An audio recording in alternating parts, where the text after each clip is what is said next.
Belə bir video qeyd almaq istəyirəm. Mən elə ki bu videonu tapa bilmədim heç yanda. İki bağlamam birləşdirilmişdi. Birini vurdum. İkincidə gördüm ki eyni olub. Sonradan Starex'ə məlumat aldım. Dedilər ki bağlamanız birləşdirilib. Yəni birini vura bilmədim. Malların birini vura bilmədim. Təxmini 4 dənə mal idi. Təxmini 30 manat məbləğində.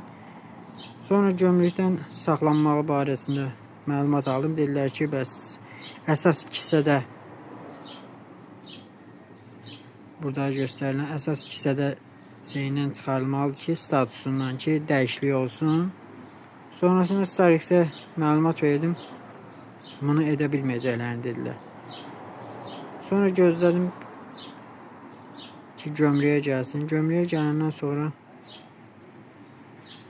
3 gün gözlədi də, silahlı qüvvə günü olduğu üçün gözləməli oldu. O anda video çıxdı qarşıma. Dövlət Gömrük Komitəsinin videosu çıxdı YouTube'da.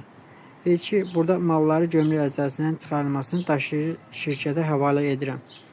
Yəni gömrükdə qalıbsa mallarınız, yəni çıxartmaq istəyirsinizsə və yaxud səhv bəyannamə vermişsinizsə, bunu klikləməyiniz lazımdır ki, mallarınız gömrükdən keçsin. Yəni malların bir günlərim gəlib, yəni hamısı da gəldiyi narahatçılıq olmalı.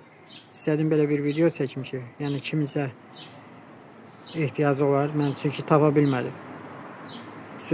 Necə deyərlər, fikirləşdim ki, gömrükdə saxlanacaqlar da. Yəni Bakıda yaşayan biri deyiləm. Bundan ötürü də artıq xərcim çıxacaqdı. Nəsə, inşallah ki, xeyirüzə video olar. O Gömrük Komitəsinin videosunda linkini qoyacağım, baxa bilərsiniz.